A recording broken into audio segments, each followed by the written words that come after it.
Assalamualaikum warahmatullahi wabarakatuh. Kembali lagi di video tutorial pemrograman dasar. Pada materi kali ini saya akan mencoba menjelaskan mengenai percabangan dalam pemrograman dasar ya. Nah, percabangan ini kemungkinan nanti akan memilih salah satu dari pernyataan yang ada ya. Nah, nantinya pernyataan tersebut akan dieksekusi jika memenuhi syarat tertentu ya. Di sini secara pengertian percabangan itu adalah suatu keadaan di mana pernyataan dapat dieksekusi apabila suatu kondisi memenuhi syarat untuk mengerjakan pernyataan.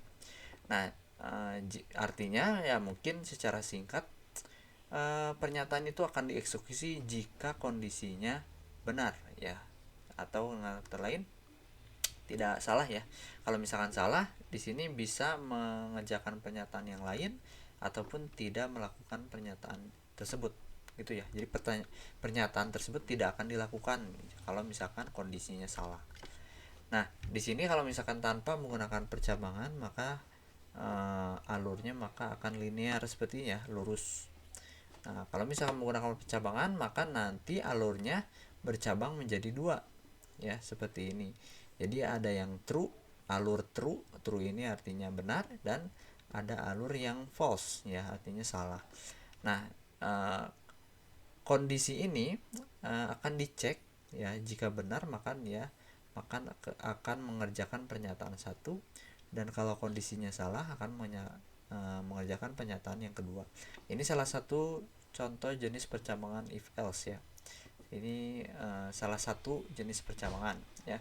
Di sini perbandingannya maka dapat dilihat ya, maka jadi ada dua alur yang bercabang, makanya disebutnya percabangan. Kemudian jenis-jenis percabangan itu ada 4 jenis. Di sini ada if, percabangan if, terus ada if else dan else if ya. Terus switch case. Nah, untuk switch case mungkin sebenarnya mirip sama else if ya, cuman mungkin hanya beda beda penggunaannya dikitnya, sedikit agak berbeda lah kalau misalkan codingannya. Nah, kita coba yang pertama adalah mengenai percabangan if. Nah, untuk percabangan if di sini akan mengerjakan kondisi akan mengerjakan pernyataan jika kondisinya benar ya, maka alurnya ke bawah gitu ya. Nah, kalau misalkan kondisinya salah, maka dia melewati pernyataan ini, jadi tidak akan dikerjakan, langsung end gitu ya.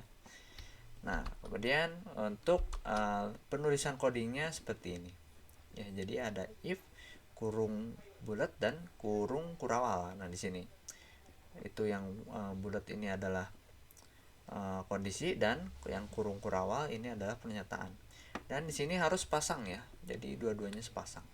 Nah, kita bisa langsung coba saja ya untuk percabangan if. Jadi kemungkinan kita cobanya satu persatu.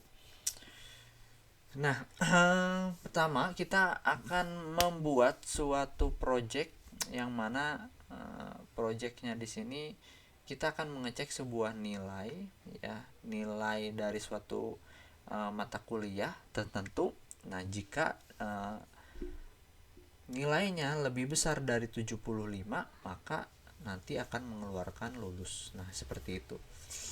Nah, jadi berarti di sini kita buat variabelnya dulu untuk menyimpan nilai ya, yang mana variabelnya adalah kita deklarasikan ya, deklarasikan dengan cara int nilai, karena nilai itu adalah integer ya, maka int nilai. Terus kita masukkan, inputkan nilainya dengan menggunakan cin ya, kita cin terus nilai. Nah, di sini diinputkan, maka nanti kita wajib ngetik gitu ya, untuk nilainya berapa, misalkan 80 atau 90 nanti setelah di running. Kemudian setelah kita masukkan input card, nanti harusnya kita cek dengan menggunakan percabangan seperti ini. Nah, formatnya adalah kalau misalkan yang kurung kurawal itu adalah pernyataan, dan kalau kurung yang bulat ini adalah kondisinya adalah jika nilai lebih besar dari 75. Nah, kalau 75 bisa dikatakan sebagai lulus gitu ya. Kalau kurang dari ya kemungkinan nanti tidak lulus ya. Atau di sini untuk yang pertama dulu, percabangan if ya, maka dia kalau lebih besar dari 75 lulus gitu ya. Nah, kita coba running.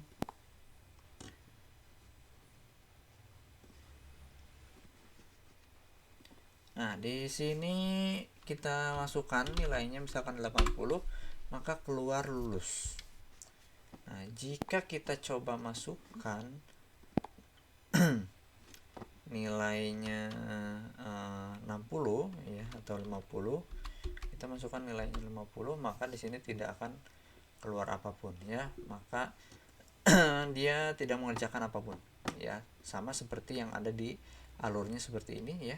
Jadi pernyataan tidak dilakukan karena bernilai salah ya. Kenapa salah? Karena 50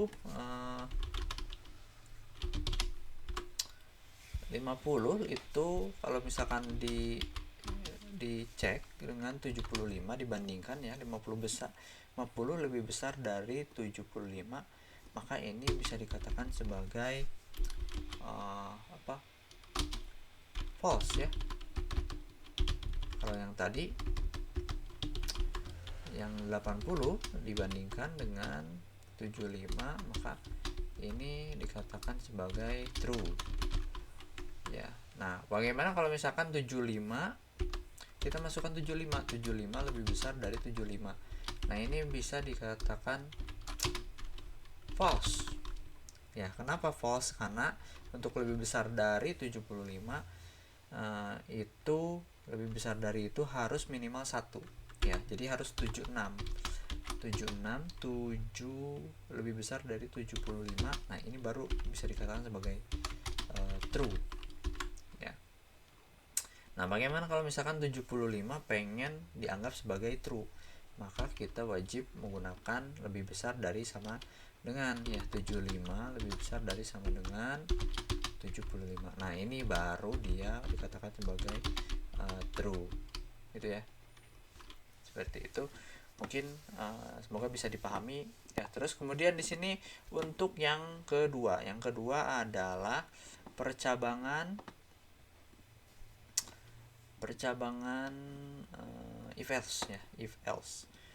Untuk percabangan if else di sini alurnya menjadi ada dua, dan kalau yang true melakukan pernyataan yang pertama, dan kalau kondisinya salah di sini melakukan pernyataan yang kedua ya. Terus di sini formatnya seperti ini.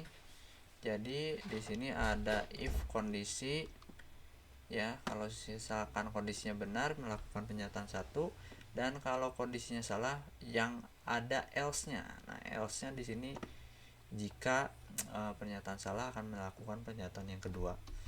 Nah, kita coba di sini melanjutkan yang sebelumnya. Maka kalau misalkan kurang dari 75 nilainya, maka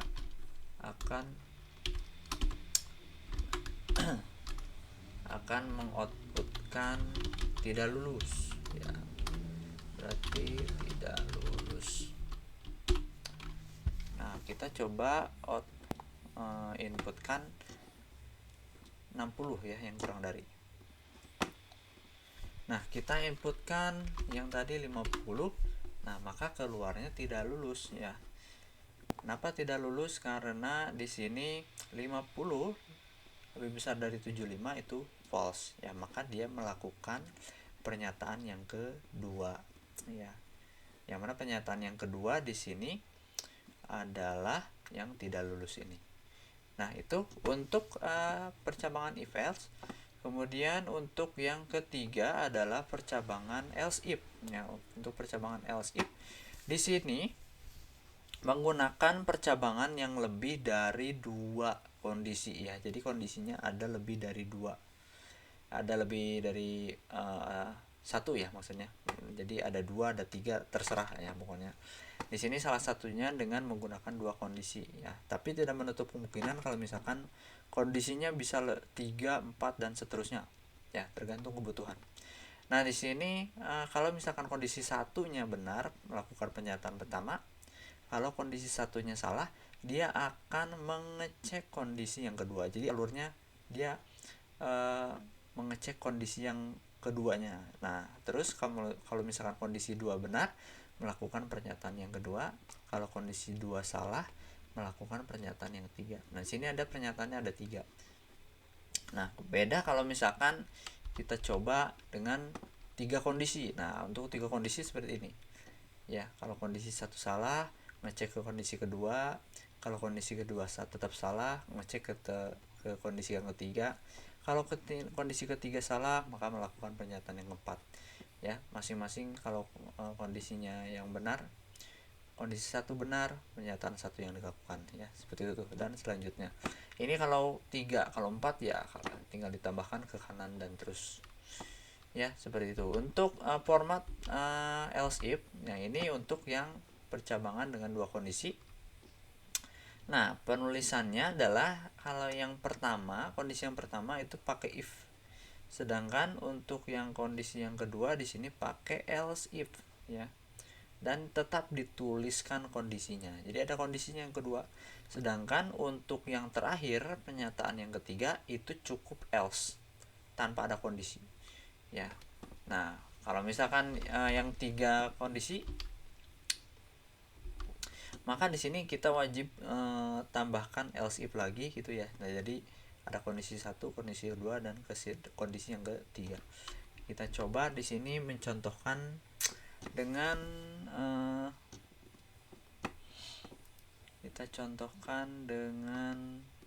masih nilai ya, tapi kita coba nilainya mau mengklasifikasikan nilai yang mana jika nilainya lebih besar dari 90 maka dikatakan sebagai predikat A gitu ya. Kalau misalkan kalau misalkan kita jabarkan ya, nilai lebih besar dari 90 itu adalah A. Nah, kalau nilainya lebih besar dari 80 maka ini B ya. Terus kalau nilai lebih besar dari 75 ini adalah C. Nah, ini nanti keluar predikatnya kalau kita ketikkan misalkan di sini 85, maka 85 itu masuknya adalah B. Ya. Seperti itu. Kita coba. Maka kita if buka kondisi yang pertama, nilai lebih besar dari 90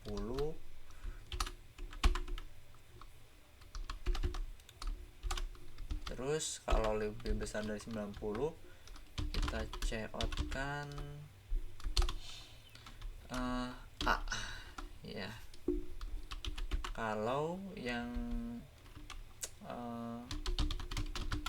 nilai lebih besar dari 80 yaitu adalah B.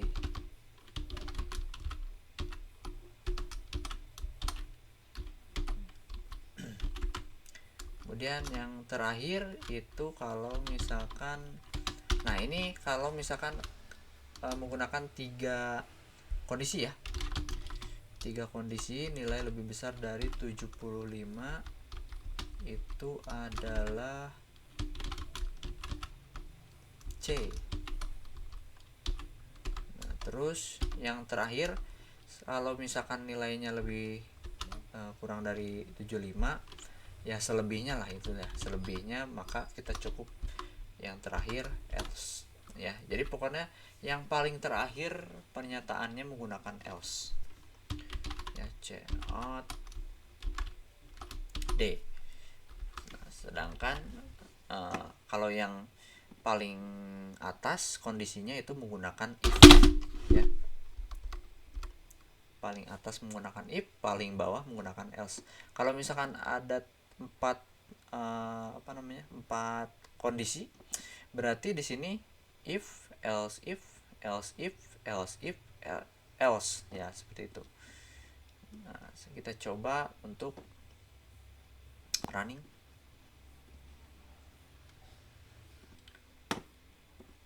kita masukkan misalkan nilainya adalah 85.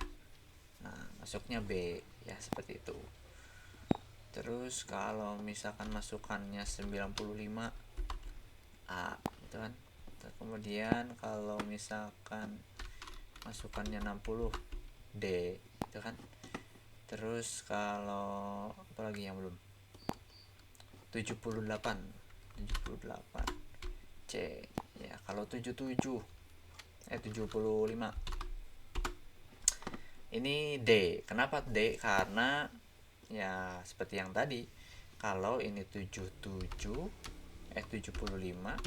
lebih besar dari 75, ini adalah false ya. Kalau pengen true berarti harusnya di sini pakai sama dengan semua ya, semuanya sama dengan ini. Nah, seperti itu ya. Kalau misalkan lebih 4 kondisi ya, 4 kondisi ya berarti tinggal ini kondisi 1 ya.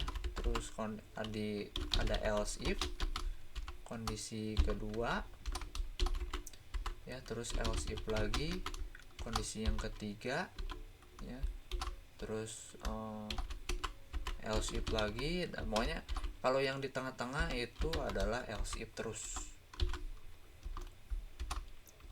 ya. Nah, terus yang terakhir wajib else aja ya. Nah, seperti itu. Jadi ini 4 kondisi. Kalau pengen 5 kondisi ya berarti di sini else if K5 ya. Terus yang terakhirnya di sini tambahin lagi else ya, seperti itu. Jadi tergantung kebutuhan maunya berapa kondisi gitu ya. Jadi yang tengah-tengah ini pasti pokoknya else if gitu ya.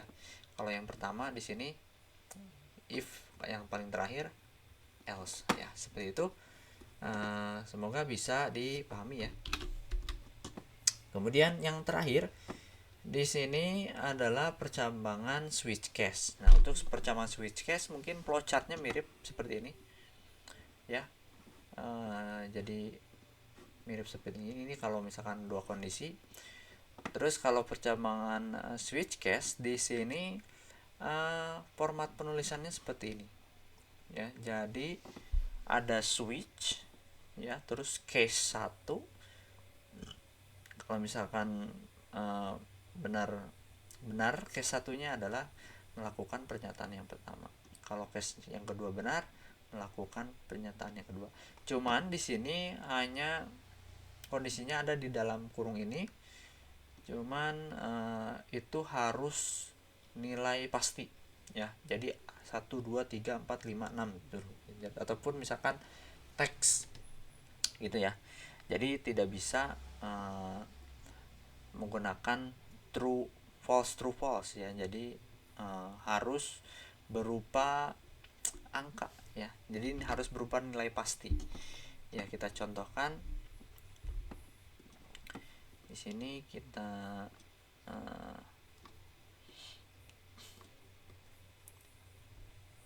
contohkan misalkan jangan nilai ya, mungkin misalkan sapaan ya. Kita sapaan switch ya, terus sapaan sininya in sapaan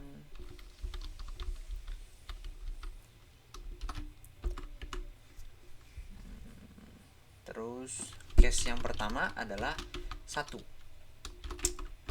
Case yang pertama adalah mengeluarkan sapaan yang pertama, misalkan hi gitu ya. Jadi kalau kita inputkan 1 nanti keluarnya hi. Terus kalau misalkan inputkannya 2 berarti kita tambahkan lagi.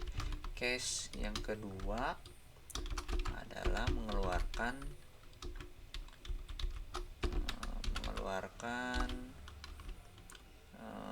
halo misalkan ya. Nah, terus di masing-masing case itu menggunakan break.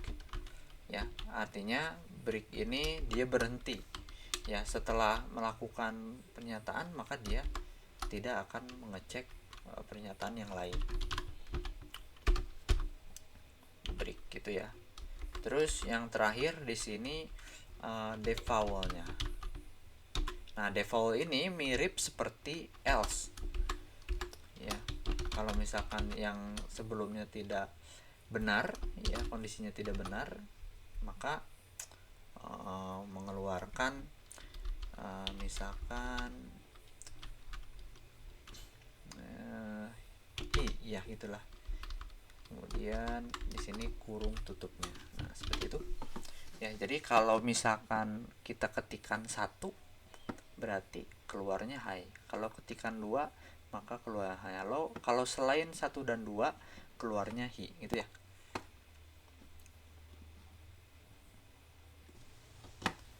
Nah, kita coba tes, masukkan 1 keluarnya high. Terus kalau misalkan kita masukkannya 2 keluar hello. Dan kalau misalkan kita masukkannya 7 keluarnya hi gitu ya. Nah, seperti itu untuk switch case. Dan ini case-nya bisa bertambah ya, case 1, case 2, case 3, case 4 tergantung daripada kebutuhan. Jadi untuk switch case ini mirip seperti percabangan else if, cuman dia harus nilai pasti. Jadi nggak bisa true false ya. Jadi bukan boolean. Bukan seperti itu. Jadi untuk materi kali ini semoga bisa dipahami. Sekian dari saya. Assalamualaikum warahmatullahi wabarakatuh.